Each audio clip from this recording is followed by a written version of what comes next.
Estamos de volta, amados, aqui para mais uma aula, para a aula 4, né? A aula 3 ficou um pouquinho longa, mas é porque tinha vários pontos que eu queria finalizar ali ainda naquela aula, porque eu acho bastante importante. Nessa aula 4, nós temos três assuntos, na verdade, essa será a penúltima aula de estrutura, tem mais uma aula de estrutura, a aula 5 ainda é de estrutura, que é a aula que eu chamo de estrutura comparada, a aula 5, onde que eu comparo cada um desses órgãos, né? Nós montamos uma espécie de uma tabela e a gente vai comparando cada um desses órgãos para não para que a nossa mente consiga saber exatamente quem é quem, né? Dividindo para dominando, saber quem é o órgão gestor, quem é o conselho consultivo, quem é a diretoria colegiada, como é que funciona a estrutura de cada um deles, sem uma confundir com a outra. Então, a aula 5 eu tento fazer isso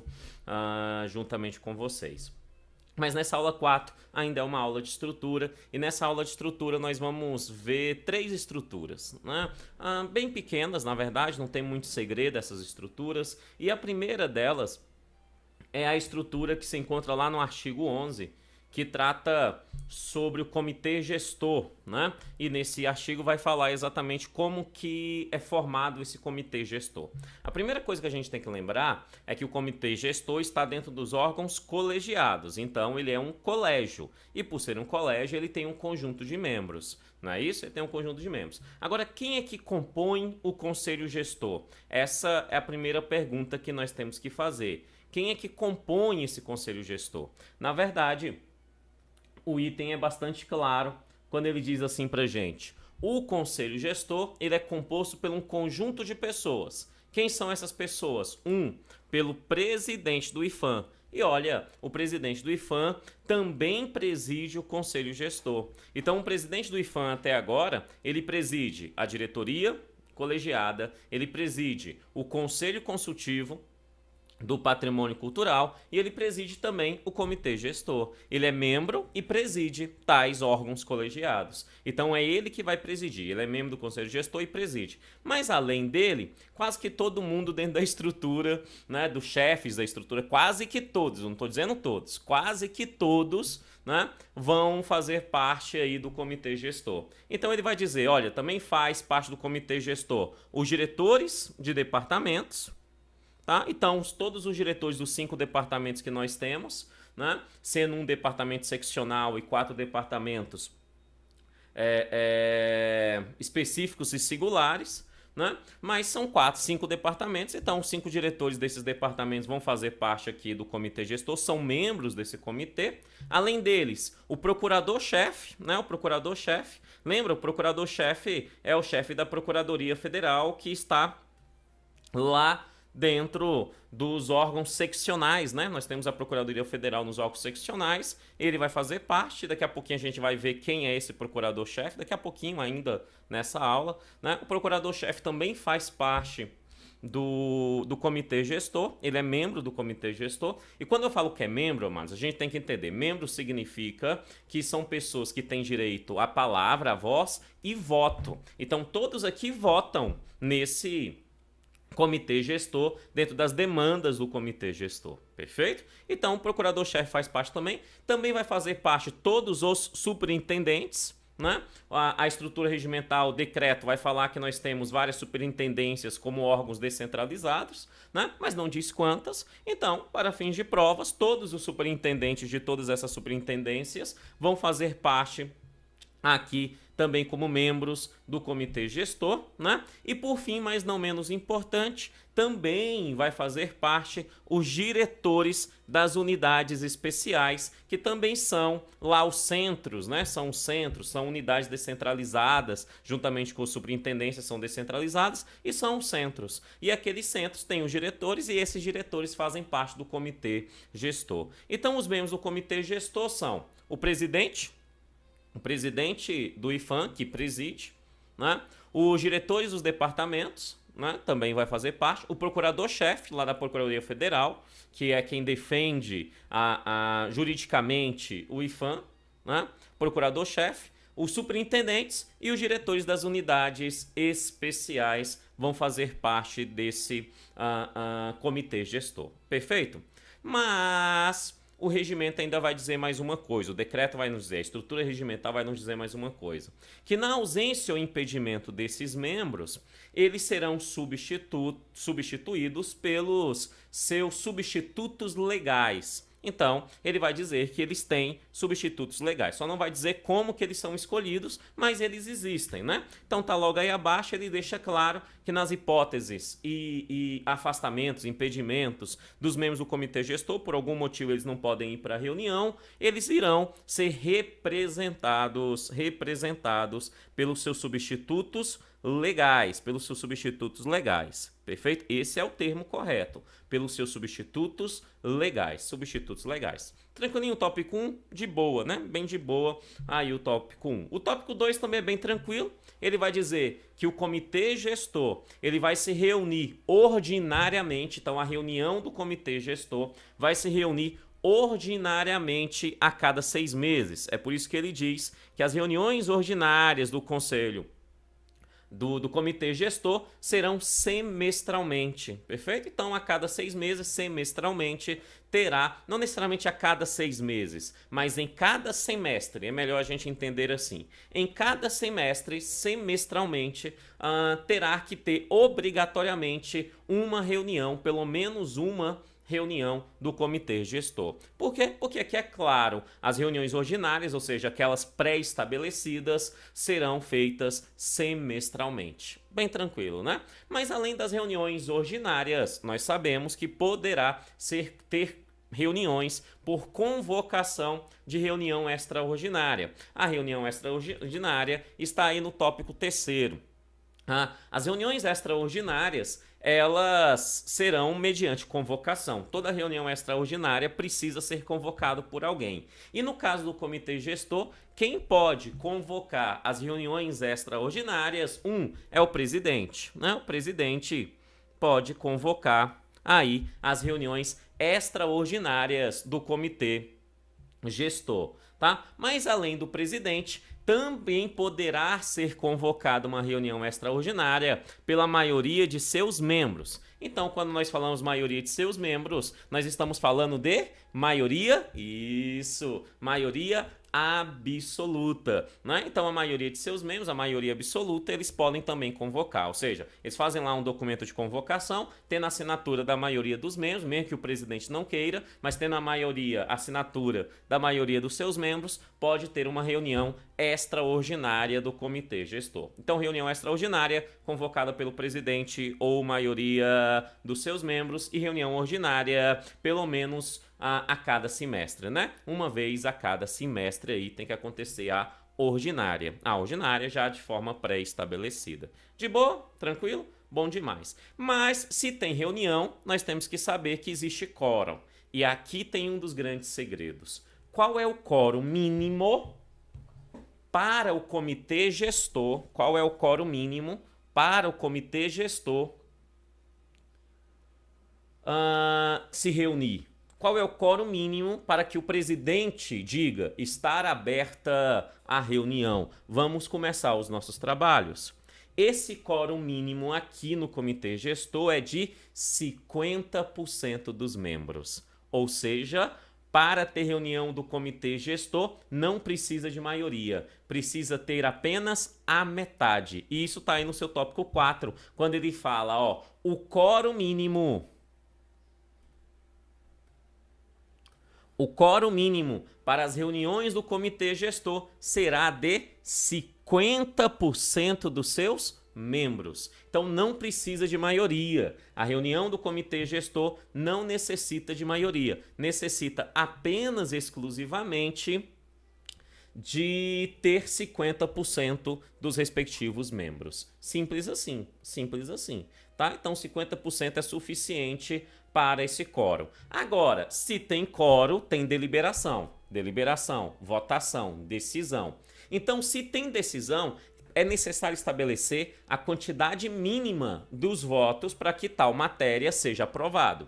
E aí ele vai dizer que a votação, a deliberação, depois que tem esse quórum mínimo estabelecido, né, a votação será de maioria simples entre os presentes. Entre os presentes. Nem precisava falar entre os presentes. Falasse maioria simples, já pressupõe que é entre os presentes. Mas o legislador deixou claro, né, ele utilizou da redundância, ele utilizou de um pleonasmo. Maioria simples é sempre a maioria entre os presentes, né? Então ele deixa isso claro para nós, até com essa redundância, até com esse pleonasmo, para não esquecermos de forma nenhuma. No comitê gestor, a deliberação, a votação é por maioria simples entre os presentes. Perfeito? Isso será aqui no comitê gestor, isso está no tópico 5, Porém, existe uma observação na própria estrutura regimental estabelecida aqui pelo decreto, que é o seguinte. Ele diz o seguinte, olha, em regra, a deliberação será por maioria simples. É a regra. Mas se por algum motivo, alguma matéria, né? Ele utiliza o termo alguma hipótese, ele utiliza esse termo, alguma hipótese for necessária uma deliberação qualificada, por votação qualificada, ou seja, qualificada por maioria absoluta, eu vou colocar ela aqui no meio, não seria necessariamente isso, mas vou colocar ela aqui no meio, né? Por maioria absoluta, ou por maioria de 2/3 ou 3/5, que são todas maiorias qualificadas, né? Se por acaso precisar de uma maioria qualificada, isso será estabelecido no regimento interno, né? Então, haverá o regimento interno, feito pelo próprio IFAM, não aqui de forma pelo decreto. O decreto é a estrutura regimental, que o regimento interno que o IFAM tem que criar, tem que seguir. Então ele só está dizendo que lá no regimento interno pode estabelecer algumas hipóteses com uma maioria diferente da maioria simples. Então, para fins de prova, o que nós precisamos saber é o seguinte: regra, o comitê gestor vota por maioria simples, podendo ter exceções de maioria qualificada. É isso porque o regimento diz que outras hipóteses podem ser estabelecidas em regimento interno. De boa? Tranquilo? Fechou? Tranquilo? De boa? Então, maioria simples, podendo ser acrescido outras hipóteses lá no regimento interno por maioria qualificada, por quórum, que exija um quórum qualificado, né? Exige um quórum qualificado para essa votação. Perfeito? Tranquilo? Bom demais. No tópico 6, né, ele está dizendo do convite, está falando sobre o convite, está dizendo o seguinte, que o comitê gestor pode convidar outras pessoas para participar das suas reuniões. Simples, né? Ele pode convidar outras pessoas para participar das suas reuniões. Agora a pergunta que eu faço é, primeira pergunta, né? Quem convida? Né? Quem convida? Aqui no órgão gestor, ele está dizendo que este convite pode ser feito pelo seu presidente, ou por decisão do seu plenário. Ou seja, uma decisão em regra pela maioria simples dos membros do órgão gestor. Quando a gente fala em plenário, seja qual for. Então, diretoria colegiada, qual é o seu plenário? É o conjunto dos seus membros. Conselho consultivo do patrimônio histórico, qual é o seu plenário? É o conjunto dos seus membros, né? Órgão gestor, qual é o seu plenário? Comitê gestor, qual é o seu plenário? É o conjunto dos seus membros. Então, quando ele fala pela decisão do seu plenário, ele está falando pela decisão da maioria entre os presentes, ou seja, aqueles que estão em plenário, aqueles que estão ali atuando naquele momento. Então, o plenário também pode convidar. Então, o órgão, o comitê gestor, ele pode convidar outras pessoas para participar das reuniões sem direito a voto, ou seja, somente com direito à palavra, à voz, né? A voto jamais, neve, porque para votar tem que ser membro, né? Para votar tem que ser membro, simples assim. Para votar tem que ser membro, né? Então, se eles não são membros do comitê gestor, eles não votam, né? Então ele pode convidar essas pessoas. Quem que pode convidar? O presidente, né? Ou o seu plenário, ou o plenário do comitê gestor, que na verdade é a maioria simples dos seus membros, né? Então o plenário pode convidar também. De boa? Agora, Eu já sei quem pode convidar, mas eu preciso saber quem é que pode ser convidado. Aí ele vai dar um rol aqui de pessoas que podem ser convidadas. Ele vai dizer, pode ser convidados técnicos, especialistas, membros de entidades governamentais e de sociedade civil, né, organizada, para participar das suas reuniões, sem direito a voto. Então pode convidar técnicos, especialistas, membros de entidades governamentais e membros de sociedade civil. Pode convidar essa galera aí. Agora, se eles são convidados e eles vão para a reunião do comitê gestor, eles sempre estando lá presente, eles nunca jamais, em hipótese alguma, terão direito a voto. Perfeito? É por isso que ele fala, sem direito a voto. Sem direito a voto. Óbvio, porque para ter direito a voto tem que ser membro e eles são apenas convidados, eles não são membros. Mas isso não impede que eles falem, né? Na verdade, tu vai convidar os caras exatamente para eles falar. Essa que é a grande verdade, né? Mas há o processo, então, aí, voltado para a ação do convite e sem direito ao voto. Fechou? Tranquilo? Tópico 6. Né? O tópico 7, né, fala uma informação bem importante que diz o seguinte, que o auditor interno, Kennedy, lembra que existe uma seccional, um órgão seccional chamado auditor interno? Lá tem um responsável por esse órgão que é chamado de auditor interno, que nós vamos saber um pouquinho mais sobre ele daqui a pouco, ainda nessa videoaula. O auditor interno, ele, que é o responsável pela auditoria interna, que é um órgão seccional, que é responsável por acompanhar, né, a questão gerencial do IFAM, ele pode participar das reuniões do comitê gestor. Traduzindo, terá uma cadeira para ele lá no comitê gestor. Agora, ele não é membro. Ele não está no hall lá dos membros. Não está. Vou até voltar com vocês, só para os encargos de consciência, lá no tópico 1. Ó, quem é que faz parte do hall do comitê gestor? Presidente do IFAM, olha aí. Ó, presidente do IFAM, né? Os diretores dos departamentos fazem parte, ainda fazem parte o procurador-chefe, e não o auditor-chefe, é o procurador-chefe, que é lá de um outro órgão seccional chamado Procuradoria Federal. Né? Então o procurador-chefe faz parte, então tem direito a voto, os superintendentes fazem parte, têm direito a voto, e os diretores das unidades especiais fazem parte, têm direito a voto. Você não vê aí no rol o auditor interno, né? Por quê? Simples, porque o auditor interno, ele é colocado aqui no tópico 7, dizendo que ele tem a possibilidade de participar dessas reuniões, mas nunca jamais, em hipótese alguma, com direito a voto. Ele não vota, ele apenas tem poder de fala, ele pode falar. Na verdade, é muito importante ele falar dentro dessa reunião. Por quê? Porque a visão dele de auditor é uma visão importante no processo de gestão feito pelo comitê gestor. Né? Então ele pode falar, mas nunca jamais, em hipótese alguma, ele poderá votar. Então o auditor interno participa do comitê gestor, mas participa sem direito a voto. Sem direito a voto. De boa? Tranquilo? E o último ponto aqui do comitê gestor, é bem pequeno ele, né? O funcionamento do comitê gestor será disciplinado pelo seu regimento interno. Tranquilo. Né? Então terá um regimento interno com maiores detalhes. Como regimento interno esse feito lá no IFAM. Aqui nós estamos falando de um decreto que estabelece a estrutura regimental, né? Que vai oferecer pontos fundamentais para que o regimento interno do IFAM seja criado conforme essa estrutura. Então ele só está dizendo isso, que o comitê gestor terá outros pontos estabelecidos no seu regimento interno em si. Fechou, comitê gestor? Tranquilo. Então agora nós vamos sair da estrutura do comitê gestor. Até agora nós já vimos a estrutura da diretoria colegiada, a estrutura do conselho consultivo do patrimônio cultural E agora finalizamos a estrutura do comitê gestor. Só precisamos ver a estrutura mais de 2 órgãos que a estrutura regimental que o decreto nos dá nos oferece. O resto é só competência, tá? O resto é só competência e atribuição.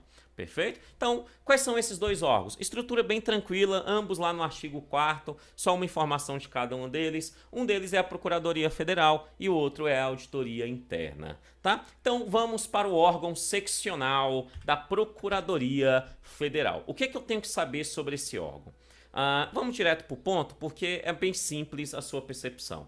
Lá na aula 1, quando eu estava falando sobre a estrutura de todos os órgãos, eu falei para você que o procurador, a Procuradoria Federal dentro do IPHAN é responsável pelas questões de ações jurídicas do IPHAN. Então ele é o advogado do IPHAN, né? Só que os advogados dos órgãos públicos do âmbito da União, né, não surgem dentro da estrutura do próprio órgão. Eles surgem dentro de uma estrutura maior chamada Advocacia Geral da União. Então, são os advogados da Advocacia Geral da União, que tem como chefe maior o advogado-geral da União, que é o ministro-chefe da Advocacia Geral da União, né, o advogado-geral da União. Ele vai ter corresponsabilidade em todos os seus procuradores, em todos os seus advogados, procuradores que se encontram em cada órgão do Poder Executivo Federal, os ministérios, as autarquias, né, as fundações e assim sucessivamente. Tá? E aí entra um detalhe bastante importante que a gente tem que lembrar. Se a Procuradoria Federal dentro do IPHAN corresponde a uma ação externa do AGU, então isso significa que o seu procurador-chefe provém de uma ação externa do AGU, da Advocacia Geral da União. E é exatamente isso que fala na sua estrutura e que você tem que lembrar. Isso você não pode esquecer. Jamais, né, em hipótese alguma, você pode esquecer isso na hora da prova. Que a nomeação do procurador-chefe, lá da Procuradoria Federal, será precedida, ou seja, tem uma ação prévia de indicação do advogado-geral da União. Então, basicamente, ele está dizendo, o procurador-chefe da Procuradoria Federal do IPHAN é indicada por ninguém mais, ninguém menos do que o senhor advogado-geral da União, chefe da Advocacia Geral da União. Simples assim. Porque é um deles, é um dos advogados lá da Procuradoria da Advocacia Geral da União. É por isso. Perfeito? Que só ele vem? Não, vem ele e vem outros advogados também. Mas você tem que ter um chefe dentro desse corpo jurídico, né? E esse chefe dentro desse corpo jurídico dentro do IPHAN é chamado de procurador-chefe. Procurador-chefe. Perfeito? Então é um advogado proveniente da Advocacia Geral que vai para lá e ele se torna o procurador-chefe do IPHAN. Isso é uma estrutura muito inteligente porque você termina transformando, criando um mecanismo para que os advogados se tornem especialistas dentro das suas áreas de defesa, né? Então os advogados do IPHAN, óbvio que eles vão estudar bastante a questão do patrimônio histórico, artístico, cultural, material, imaterial, móvel, imóvel e qualquer outra coisa vinculada à questão de tombamento dos aspectos brasileiros. Então, esse advogado, ele é indicado pelo AGU, simples assim. Então, vamos lá. A nomeação do procurador-chefe da Procuradoria Federal do IPHAN, órgão seccional do IPHAN, só acontece depois da indicação do advogado-geral da União. O advogado-geral da União que vai indicá-lo. Fechou? Tranquilo? É só isso a estrutura da Procuradoria Federal. O resto é competência. Tranquilo? E nós temos mais uma estrutura também pequena igual essa, que é a estrutura da auditoria interna. Sabemos que existe um auditor, né? Que existe ali um auditor-chefe para a auditoria interna, né? Só que esse auditor-chefe da auditoria interna, ele é alguém vinculado e responsável, como o nome diz, para fazer a auditoria do IPHAN, para evitar que o IPHAN cometa erros. Mas além dessa auditoria que é feita dentro do próprio IPHAN, existe, de certa forma, um acompanhamento de auditoria feito pelo Poder Executivo Federal. Esse acompanhamento feito pelo Poder Executivo Federal é feito por um órgão bastante conhecido, chamado CGU, Controladoria Geral da União. Aqui citado pelo seu nome completo, de Ministério do Estado da Transparência e Controladoria Geral da União, que nada mais é do que o CGU, a Controladoria Geral da União. Então, esse auditor interno tem que ter algum vínculo com o CGU, com a Controladoria Geral da União, com o ministro-chefe da Controladoria Geral da União. Então ele vai dizer o seguinte, que a nomeação e a exoneração do auditor-chefe, aqui da auditoria interna, órgão seccional do IPHAN, será submetido pelo presidente do IPHAN. Preste atenção, que aqui é um pouco diferente em relação ao procurador-chefe, ao procurador responsável pela Procuradoria Federal. Aqui, o presidente do IPHAN submete o nome de quem vai ser o auditor. Então, em regra, é o presidente do IPHAN que escolhe quem vai ser o auditor. Só que ele não escolhe só. Ele pega esse nome que ele escolhe e encaminha, submete esse nome, né, à aprovação. Então é necessário que o ministro controlador-geral da União, ele aprove este nome que foi encaminhado pelo presidente do IPHAN. De boa? Tranquilo? Então a nomeação e exoneração do auditor, tanto a nomeação quanto a exoneração, ambas, do auditor-chefe serão submetidos pelo presidente do IPHAN. Então é o presidente do IPHAN que vai pegar o nome indicado para ele, ele que escolhe, aqui não diz, só diz que é ele que pega esse nome, ele que vai pegar o nome, deixa eu ver o nome aqui de alguém, o nome da Teotina, né? Nome de minha avó, Teotina, vai pegar lá Teotina e vai falar, Teotina vai ser a auditoria interna, vai ser a auditora interna, né? A auditora-chefe, vai ser a auditora-chefe. Aí beleza, aí ele pega esse nome da Teotina e encaminha a quem? Isso, ao ministro de Estado da Transparência e Controladoria Geral da União. CGU, ao controlador, ao ministro de Estado do CGU, da Controladoria Geral da União. Perfeito? Encaminha. E aí ele vai aprovar ou não esse nome. Se ele aprovar, parabéns, Teotina, você passa a ser a nova auditora-chefe. Se ele não aprovar, volta para o presidente do IPHAN e ele que arrume outro. Perfeito? Ele que arrume outro. Simples assim. Isso tanto para nomear acontece esse processo, quanto para exonerar acontece esse processo.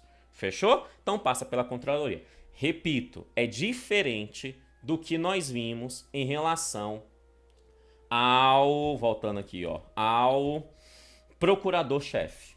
Porque o procurador-chefe, ele é indicado diretamente pelo advogado-geral da União. Ou seja, o presidente do IPHAN não tem poder de escolha.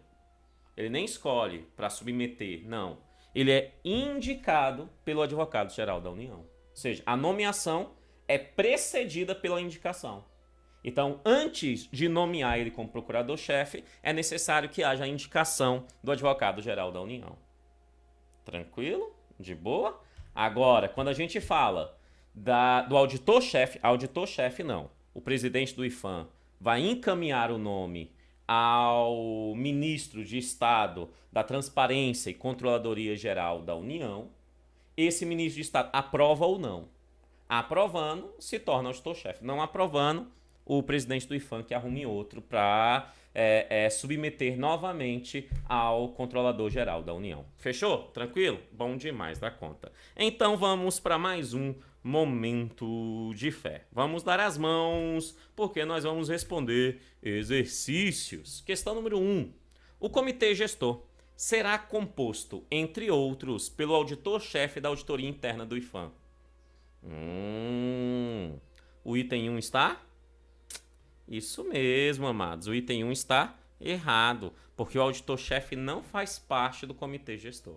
Quem faz parte do comitê gestor? Né? Os diretores das unidades, os superintendentes, os diretores dos departamentos fazem parte, o procurador, né, o procurador-geral vai fazer parte e o presidente do IPHAN vai fazer parte. Né? Lá não fala auditor-chefe. Na verdade diz que o auditor-chefe participa sem direito a voto, ou seja, ele não é membro. Perfeito? Ele tem a cadeira, ele pode participar das reuniões sem direito a voto. Fazendo assim, o item 1 está errado, erradíssimo. Vamos ao item de número 2, olha o que ela diz. Olha o que ele diz aí. Nas hipóteses de ausência ou impedimento, os membros do comitê gestor serão representados por suplentes. Isso, já está esperto. Já respondeu uma questão muito parecida lá atrás, né? O item está errado, né, amados? Errado. Porque, nas hipóteses e ausências ou impedimentos, os membros do comitê gestor serão representados por seus substitutos legais. Não são suplentes, são substitutos legais. Substituto é uma coisa, suplente é outra. Eles são substitutos legais, então eles serão representados pelos seus substitutos e não pelos seus suplentes, fazendo assim o item 2 também está errado. Vamos ao item 3. O comitê gestor se reunirá em caráter ordinário trimestralmente. Isso, garoto esperto. O comitê gestor se reunirá em caráter ordinário semestralmente. Então, o item 3 está errado, né? Não é trimestral, é semestral. É semestral, tá? O item 3 também está errado. Vamos ao item de número 4. O comitê gestor se reunirá em caráter extraordinário por convocação do presidente ou da maioria de seus membros. Correto, né? Extraordinariamente, pode ser convocado tanto pelo presidente quanto pela maioria dos seus membros. Item 4, certo, sem nenhum problema na letra da lei. O item 5 diz assim, o quórum mínimo para as reuniões do comitê gestor será de maioria absoluta.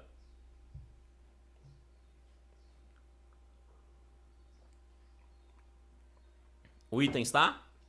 Isso mesmo, garoto esperto. O item está errado, o item está erradíssimo, né? Por quê? Porque o quórum mínimo para as reuniões do comitê gestor é de 50% dos seus membros, e não maioria absoluta. Maioria absoluta é primeiro o número inteiro acima da metade do total de membros. Então, maioria absoluta é sempre acima de 50%, né? Aqui no comitê gestor está expresso, ele diz que o seu quórum mínimo é de 50%, então precisa ter apenas a metade, apenas 50% dos membros presentes ou dos seus substitutos legais, sabemos que eles podem ser representados pelos seus substitutos legais, para que haja aí o quórum devido. Sendo assim, o item 5 está errado, porque ele fala da maioria absoluta, e não é da maioria absoluta, mas apenas de 50% dos seus membros. Vamos ao item de número 6. As decisões do comitê gestor serão tomadas em regra por maioria simples. Olha que o examinador foi bem inteligente. Quando ele falou assim, as decisões do comitê, e esse examinador sou eu, né? Que essas questões são minhas, né? Então eu tô me chamando de inteligente. Aí pensa num cabra sabido, sou eu. Ó, o mais importante é ser bonito, né? Eu sou mais bonito do que sabido. Isso é uma grande verdade que tem que ser dita, né? Ó, o item 6, ele diz assim, deixar de besteira e vamos para a questão. As decisões do comitê gestor serão tomadas em regra por maioria simples. O item está certíssimo. Mas é uma questão, de certa forma, inteligente, para não questionar, para não gerar recurso, porque ele usa termos que deixa claro a estrutura regimental. Quando ele fala em regra, ele está dizendo, é porque lá na estrutura regimental do decreto vai dizer que, em regra, é maioria simples. Mas outras hipóteses poderá estabelecer quórum qualificado, né, no regimento interno. Então ele fala que é maioria simples, mas outras hipóteses podem ser estabelecidas, só não é dito aqui. Então quando ele fala em regra, ele está dizendo a regra é que é maioria simples, mas existem outras hipóteses. Perfeito? Então, em regra, ok. Aí ele fala, por maioria simples. Quem está lá no texto, por maioria simples dos presentes. Aqui ficou maioria simples, ponto final. Dá na mesma. Se ele tira dos presentes, que é uma sacada bem inteligente, que derruba pessoas que só memorizam e não entendem o negócio, né? Se ele tira a palavra, o termo entre os presentes, tem gente que vai achar, tá faltando, porque tem que estar entre os presentes, a maioria simples é entre os presentes, mas não tá faltando, porque maioria simples é sempre entre os presentes, sempre. Não existe maioria simples que não seja entre os presentes, perfeito? Então, maioria simples entre os presentes. O item está certo. Retirar essa parte do texto não faz com que o item fique errado, nem incompleto, nem nada disso. O item permanece certo, é só tirou a parte que é o pleonasmo, só tirou a parte da redundância, só isso. O item 6 está certíssimo, certíssimo, certíssimo. Vamos usar o item de número 7. O comitê gestor poderá, por meio do seu presidente ou por decisão do seu plenário, presidente ou seu plenário, né, convidar técnicos, especialistas e membros de entidades governamentais e da sociedade civil para participar das suas reuniões sem direito a voto. O item está? O item está grande, professor, grande. E além de grande, o item está certo, certíssimo na letra da lei. Comitê gestor pode sim convocar o presidente, por meio do seu presidente ou pelo seu plenário, a maioria dos seus membros em plenário, né? Podem convocar técnicos, especialistas, membros de entidades governamentais da sociedade civil para estarem presentes sem direito a voto. Eles não são membros para votar. O item 7 está certíssimo. Vamos ao item número 8. O auditor interno poderá participar das reuniões do comitê gestor sem direito a voz. Amados, o item 8 está errado, né? Por que está errado? Porque ele diz, o auditor interno poderá participar das reuniões. Pode sim, do comitê gestor. Lógico que pode. Sem direito à voz. Não é sem direito à voz. Ele vai para lá porque ele pode falar, é óbvio, né? É sem direito a voto. O que ele não pode é votar. Ele não é membro para votar. Perfeito? Ele pode falar, mas votar não. Lá diz sem direito a voto. Sendo assim, o item 8 está errado. Erradíssimo. Vamos ao item de número 11. Saindo de questões de comitê gestor e indo para a única questão sobre a estrutura da auditoria interna. Ele fala assim, a nomeação do auditor-chefe será precedida de indicação do advogado-geral da União. A nomeação do auditor-chefe será precedida de indicação do advogado-geral da União. O item está errado, né, amados? Errado, erradíssimo. Por quê? Porque o auditor-chefe, ele misturou as coisas aqui, né? O auditor-chefe não tem nada a ver com o advogado-geral da União. Nada a ver, nada a ver. A gente tá falando, na verdade, é do procurador, né? É o procurador responsável pela Procuradoria Federal, aqui do IPHAN, que a sua nomeação será indicado, será precedida de indicação do advogado-geral da União. O advogado-geral da União indica outro advogado, ou seja, um procurador. Ele não indica o auditor não tem nada a ver, o auditor não defende ninguém. Então, o item está errado porque ele misturou as bolas aqui. O item estaria correto se ele estivesse falando do procurador. O item 9 está erradíssimo, erradíssimo. Vamos ao item de número 10 e última desta aula. A nomeação e a exoneração do auditor-chefe. Do auditor-chefe. Novamente citando o auditor-chefe aqui. Serão submetidas pelo presidente do IPHAN à aprovação do ministro de Estado da Cultura. Isso, garoto esperto. O item está errado. E é bem um peguinha trouxa, mas eu vejo o examinador fazendo isso aqui facinho, facinho, né? Óbvio que o item está errado, porque o auditor-chefe, a sua nomeação e a sua exoneração, ambas, só podem acontecer depois do nome ser submetido pelo presidente do IPHAN, até aqui ok. Então o presidente do IPHAN que submete esse nome para nomeação ou para exoneração ao senhor ministro de Estado da Transparência e Controladoria Geral da União, ao senhor Controlador Geral da União. Então ele submete ao Controlador Geral da União e não ao Ministro de Estado da Cultura. O Ministro de Estado da Cultura não tem nada a ver com isso, tá? Nada a ver com isso. Sendo assim, o item 10 está erradíssimo. Amados meus, eu fico por aqui, que Deus abençoe e até a próxima aula. Valeu!